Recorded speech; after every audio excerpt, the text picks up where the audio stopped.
बिस्मिल्लाहिर्रहमानिर्रहीम, अस्सलाम वालेकुम। कमर मेकन एक नई वीडियो के साथ आपसे मुखातिब हूँ। अहम तरीन अपडेट्स हैं कुछ आइनी बेंच के हवाले से कि आइनी बेंच आगे काम कैसे करेगा, और उसके बाद आज सुप्रीम कोर्ट में एक बड़ी बैठक होने जा रही है रिगार्डिंग जो एंटी टेररिज्म कोर्ट्स के अंदर मुकदमात हैं। ख़ास तौर पर अगर हम बात करें तो ज़्यादा मुकदमात जो हैं इस वक्त 9 मई के हवाले से हैं। उसके ऊपर चीफ जस्टिस याहिया अफरीदी ने तमाम जो इंसदाद दहशतगर्दी अदालतों के जजेज़ हैं उनको रिपोर्ट समेत सुप्रीम कोर्ट में आज तलब कर रखा है, जो कि मीटिंग तकरीबन आज 1 से 2 बजे के दरमियान होगी।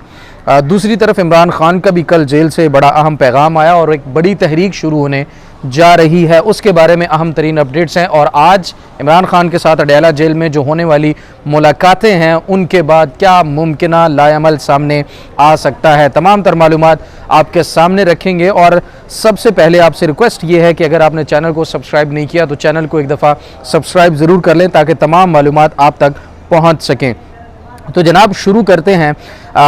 जो सुप्रीम कोर्ट के अंदर आज बैठक होने जा रही है वो है जो है जजेस की आज होने वाली मुलाकात, जो इंसदाद दहशतगर्दी अदालत के जज हैं उनकी मुलाकात चीफ जस्टिस याहिया अफरीदी से होने जा रही है। और चीफ जस्टिस याहिया अफरीदी ने चीफ जस्टिस बनते साथ ही पहला अहकामात जो जारी किए थे उनमें से एक ये भी था कि तमाम इंसदाद दहशतगर्दी अदालत के जज तमाम रिपोर्ट्स के साथ सुप्रीम कोर्ट में हाजिर हों। आज वो दिन है जब वो तमाम जजेस अपनी रिपोर्ट्स के साथ सुप्रीम कोर्ट में आएंगे और अदालत को बताएंगे कि आज तक कितने केसेस आए, कितने जेन्युइन थे, कितनों पर फैसले सुनाए गए और कितने इस वक्त पेंडिंग हैं।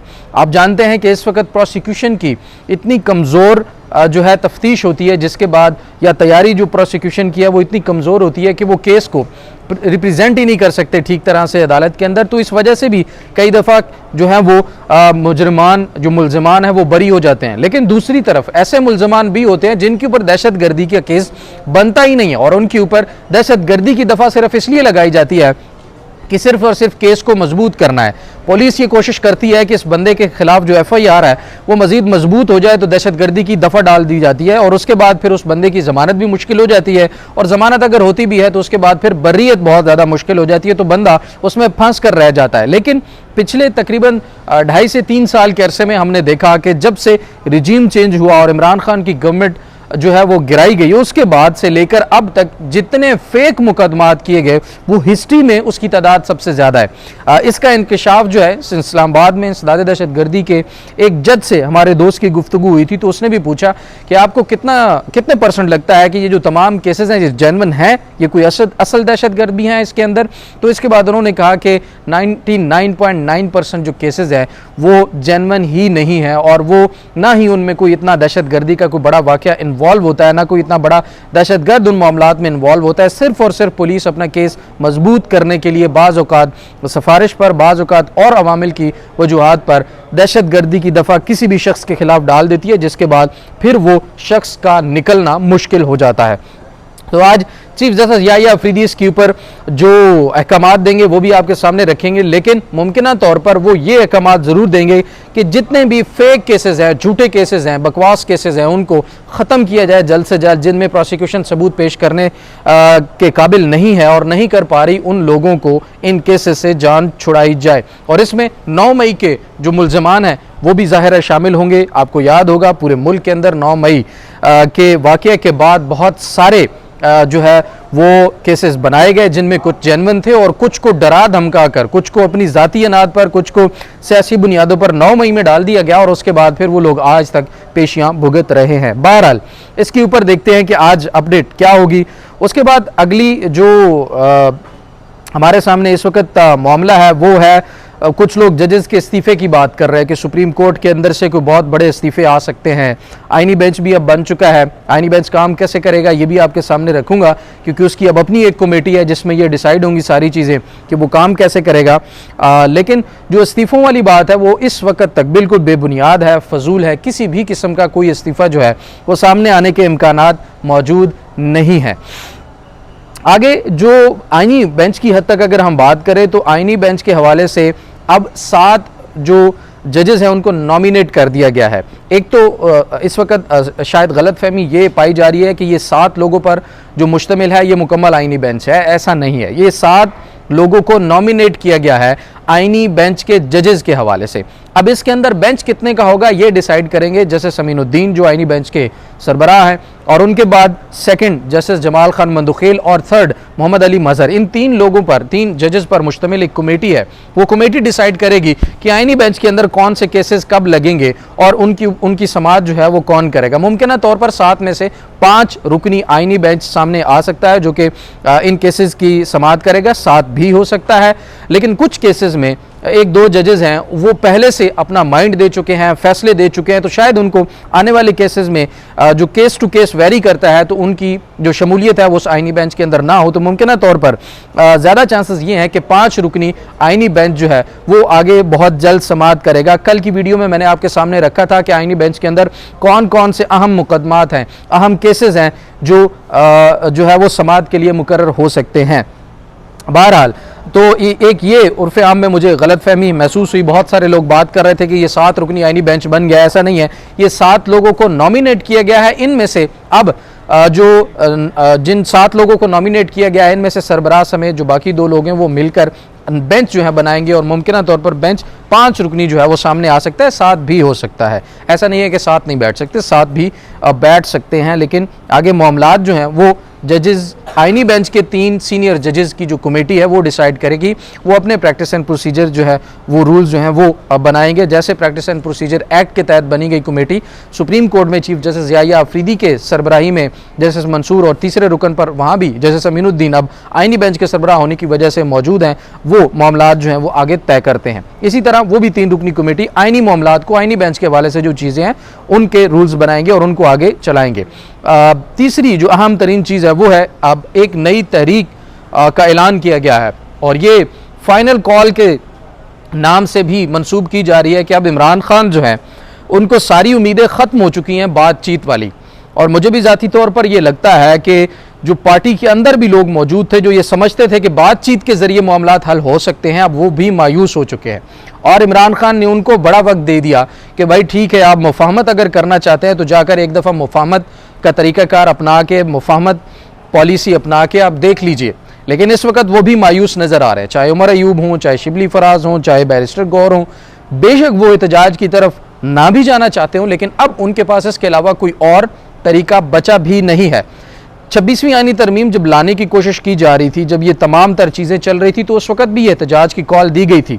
अगर उस वक्त तहरीक इंसाफ शायद अपना एहतजाज मौसर तरीके से रिकॉर्ड करवाने में कामयाब होती और डी चौक जहाँ तक वो पहुँच चुके थे वहाँ पर धरना की सूरत वो इख्तियार कर जाता, तो शायद 26वीं आईनी तरमीम मुतासर हो सकती थी। लेकिन ये मुमकिन ना हो पाया और 26वीं आईनी तरमीम हो गई, जिसके बाद चीफ जस्टिस याहिया अफरीदी बने और justice Mansoor Ali Shah chief justice ना बन सके, जिससे तहरीक इंसाफ को बहुत ज़्यादा उम्मीदें थीं, या जस्टिस मुनीब अख्तर। अब उसके बाद होने वाली कानून साजी की और उसके बाद ख़ास तौर पर होने वाली इंसदाद दहशतगर्दी की कानून साजी, तो इनके बाद अब तहरीक इंसाफ को किसी सूरत भी नहीं लगता कि उनके लिए कोई रूम मुफाहमत के ज़रिए, मुज़ाकरात के ज़रिए या इस तरह से किसी तरह से भी बच सकता है, क्योंकि उनका नारा भी यही था कि रूल ऑफ लॉ होना चाहिए। और इस पाकिस्तान के अंदर फ़ौजी इस्टेब्लिशमेंट समेत जो बाकी इदारों की इस्टेब्लिशमेंट है वो तमाम मिलकर ज़ाहिर है बहुत दफ़ा आइन शिकनियों का मुर्तकब भी हो चुके हैं, और पाकिस्तान के अंदर सिविलियन की हुकूमत हमेशा गिरा दी जाती है। तो इन चीज़ों को मद्देनज़र रखते हुए और मुफाहमत का जो पॉलिसी थी वो नाकाम होने के बाद अब इमरान खान को ये लगता है कि मज़ाहमत के अलावा कोई और तरीक़ाकार मौजूद नहीं है। जबकि पर्सनली अगर देखें तो मुझे ज़ाती तौर पर लगता है कि इमरान खान ज़ाती तौर पर पहले भी ये समझते थे कि मुज़ाहमत के अलावा कोई और तरीक़ाकार नहीं है, सड़कों के अलावा कोई और फैसला करने की जगह मौजूद नहीं है, क्योंकि अदालतों से उनको इंसाफ मिलने की तवक्कुआत नहीं है। जो इस वक्त मैंडेट चोरी का मामला था वो ठंडा हो चुका है, उनकी अपनी पार्टी इसके ऊपर खामोश है, जबकि मैंडेट चोरी का जिनके ऊपर इल्ज़ाम है वो कानून साजियों पे कानून साजियाँ की जा रही हैं, और इस वक्त ताकत अदलिया समेत हुकूमत के हाथ में है, तो मुकम्मल कंट्रोल जो है वो हासिल किया जा चुका है। दूसरी तरफ तीनों आर्मी चीफ जो सर्विसेज चीफ्स हैं उनकी मुद्दत मुलाजमत में भी 3 से 5 साल तक के लिए इजाफा कर दिया गया है। ये सिर्फ ओरिजिनल मुद्दत मुलाजमत होगी, इसमें एक्सटेंशन भी हो सकती है बाद में अगर मुनासिब समझी जाएगी तो। बहरहाल इसके बाद अब कल कुछ मुलाकातें हुई थी और कुछ मुलाकातें आज अडेला जेल के अंदर होने जा रही हैं। आज अहम तरीन रहनुमा तहरीक इंसाफ के इमरान खान से मुलाकात करेंगे और राजा अलामा नासिर अब्बास जाफरी साहब की इतला भी है कि वो भी आज मुलाकात करेंगे। तो अब ये मरला भी फाइनल मामलात की तरफ जाता हुआ नजर आ रहा है। 9 तारीख को सवाबी के अंदर जलसा है और उस जलसे के बाद अगला लाएअमल दिया जाएगा। दूसरी तरफ जब कल इमरान खान से सवाल हुआ कि ट्रंप जो है वो जीत गया है तो क्या कोई अब तवक्कुआत हैं कि आप रिहा हो सकेंगे, तो उन्होंने कहा कि हमें अपनी आज़ादी के लिए, अपनी जद्दोजहद के लिए किसी और की तरफ नहीं देखना चाहिए। ठीक है, अच्छा हुआ ट्रंप जीत गया, दूसरा तो चला गया यानी बाइडन, लेकिन हमें अपनी आज़ादी के लिए खुद कोशिश करनी होगी, इसके लिए खुद लड़ना होगा, खुद बाहर निकलना होगा। तो ये उनकी तरफ से बहरहाल मैसेज था जो कि अलीमा खान ने भी बाहर आके अवाम के सामने रखा। लेकिन आज की मुलाकातें अहम तरीन होंगी और आज की मुलाकातों के बाद जो भी अपडेट होगी वो आपके सामने रखेंगे। लेकिन ये तहरीक क्या फाइनल तौर पर कामयाब हो सकेगी? क्या इसके बाद तहरीक इंसाफ के लिए पाकिस्तान की सियासत में कोई बड़ा रूम बन सकेगा, वो अपनी कोई बड़ी जगह बनाने में कामयाब हो सकेंगे?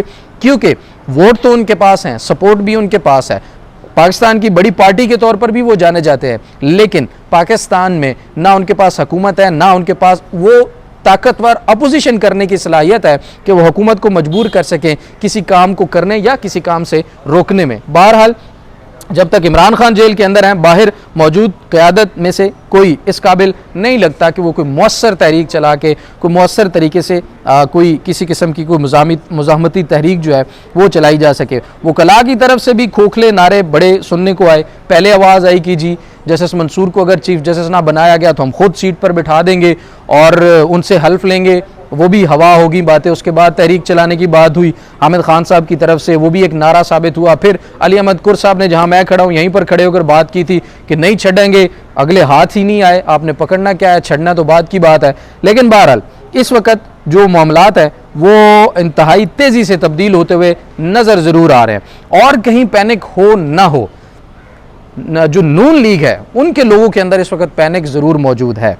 बहरहाल आइंदा आने वाले कुछ दिन इन हालात को मज़ीद वाज़े कर देंगे। अपना और अपने प्यारों का बहुत सारा ख्याल रखिए। इजाज़त दीजिए, अल्लाह ने के बाद।